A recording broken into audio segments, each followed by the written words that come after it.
So in step 6 we add physics, and by adding physics, I mean we add momentum conservation. So we kind of talked about this already. Right. So we had this equation, and then we had this thing. So it's the same equation, but without numbers. It just has the variables in instead. Right.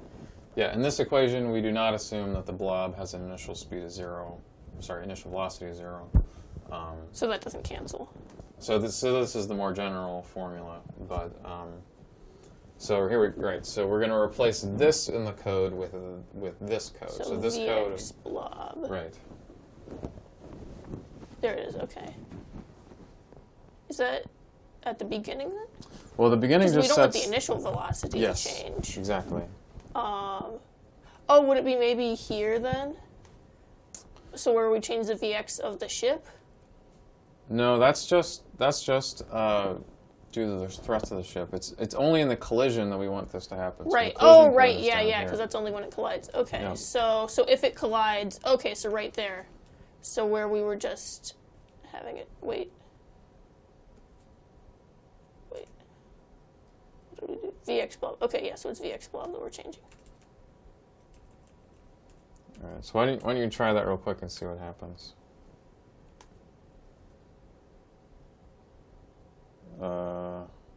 That. Okay, I know what happened. That was actually worse than before, I think. Yes, that's worse than before. But look at this to see. So VX equals VX blob, and then VX blob equals that. Right, but what was VX blob? Before it was 0, right. So we want to have this line of code be second then. Right. Yeah, that's the tricky thing about this, is that sometimes the order matters the way that you do it. Okay, 11.54. Much better than 50. Can you shift over to the right there so we can see the numbers there? Oh, right, yeah. Yeah, no, you guys can see the beautiful 11.54 that only I could see before. Right. Let's comment out this collision thing so it's not messing up that number down there. So we don't. Gotcha. Yeah, I meant to change that. So here we go. Let's see if this works. Boom. Oh, yeah. 11.54, perfect. Now here's a fun thing. Here's a fun thing that we're going to do. Is that there's another thing that's not quite right. But it's for a very tricky reason. So if you want to go back here. To this thing? There's a question where, so if you go down, so there's your 11.54. So here it says, just for fun, try this. So instead of setting Vx equal to Vx blob here, we're going to set Vx equal to all this thing, which again is exactly the same thing we're setting Vx blob to. So if they have the same final speed, same final velocity, you might wonder why maybe this would work, right? So let's just stick that in there and see what happens. Okay, so I'm just going to comment out our old stuff. Okay.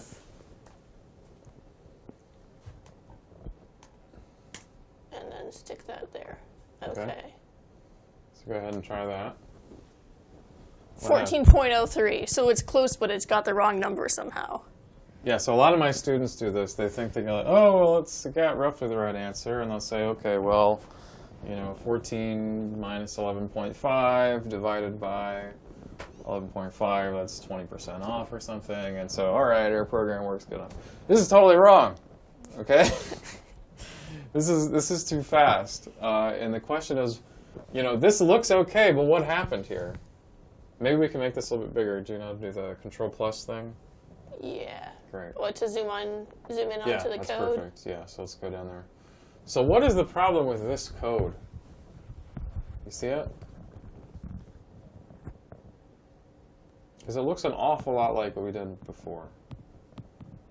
Because before we were saying, okay, well, the blob, the speed of the blob, the velocity of the blob should be, according to this. And then we set that velocity equal to the rocket velocity. So in this line of code, we modified Vx blob. And in this line of code, we're using the modified value of Vx blob. So they're not actually going to have the same answer. Right. So in this equation, this Vx blob is supposed to be the velocity of the blob before the collision. And so the problem that arises is that when you use this to update Vx blob, but then you'd use the updated version of Vx blob, the updated variable, and use it again here, this is no longer the pre-collision Vx blob. So it's going, yeah, it's using a slightly faster value of VX blob than it should be. Right, and so if it's a slightly faster VX blob, it's going to give you a slightly faster final speed. So that's why that doesn't work. You really have to think about it. And that's one of the tricky things you have to do with when you write Coding. computer programs Yeah. to do physics stuff. And you really have to make sure that you double check that these things match up with the equations that they should for you to be confident that they're working. The computer is not always right. Yeah, the computer does what you tell it to do, and you're not perfect. Right. Now there's a fun thing I added to this that Okay. I don't think I've even shown you yet. No, actually. I haven't. Total momentum versus time. Yeah, so if you just want to copy all that, Is this probably Control-C, before yeah. or after the display function? It doesn't I matter. don't think it matters. Okay, we'll try before and see how that goes. All right, maybe. Okay, maybe not maybe before. after. Okay. Right. We'll do a Control-Z maybe. Control-Z is your friend, by the way. Control-Z is the undo function, and in life, it's nice to have an undo function. There you go. Let's put that at the bottom then. Oh, I almost did Control-Z again. That's not right. Okay. All right, there we go. Okay. Oh, there we go. Oh, okay. So we can see it just suddenly changes. Yeah, but remember, we still have the wrong code in here. So, Oh, yeah, we do have the wrong code. so the colors here. So if you look at the code here, so what is this? So mass times Vx. What is? Do you recognize this quantity? Mass. So is this the mass of the blob or the mass of the rocket? That'd be rocket. Right. So it's the mass of the rocket times the velocity of the rocket. So this forest green is the momentum of the rocket. Right. So over here in this plot that's behind your head. Oh. If you hit play. Here, let me fix. There we go. So initially there's this forest green thing, and initially it's up like this. You can barely see it, and then it drops down, right? Because it goes from the momentum of the rocket goes from being large to smallish, and it transfers a lot of that momentum to the blob. Okay. Right? And then this gray line is the sun. So this bright green, so that's the mass of the blob times the x velocity of the blob. That's the momentum of the blob, right? So that's the brighter green thing. So that starts at 0, and it goes up after the collision, right? And then finally you add them together, the mass, the momentum of the ship to the momentum of the blob. That's the total momentum. That should be conserved. So the initial momentum is equal to the final momentum. So that's basically what we were using before. Is like we had the equation here and here. That was the initial momentum equals the final momentum. And so we can plot that out here. And this is a gray line, so it should give us just a straight line, right? Right. So if you go ahead and play it again, we'll see pre and post collision, it should be a straight line.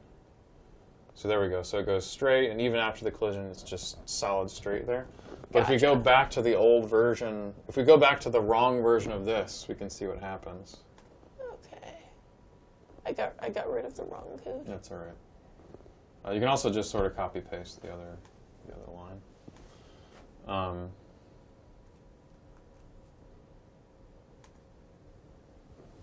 Yeah, I just completely got rid of it. Okay. Comment that out. Add this in. So do you see how the gray line kind of jumps? after the Gotcha, collision? right. I Because mean- we have the extra energy from the extra velocity of the blob that it shouldn't have. Yep. Yeah, they're going too fast, which means you have more momentum after the collision than you have before. So the Gotcha. initial momentum is not equal to the final momentum. So the initial total momentum is not equal to the final total momentum. And so one of the ways you can notice that is with this plot. So anyway, a teacher asked me to code this up, so I did. No, that's useful. It's always good to have a visual or like words or have it print things so you can identify where and why the bugs are happening. Yeah, and in people doing research and simulating astrophysics and all that stuff, they will code these sorts of things up. They'll try to check, is my code conserving total momentum? Is my code conserving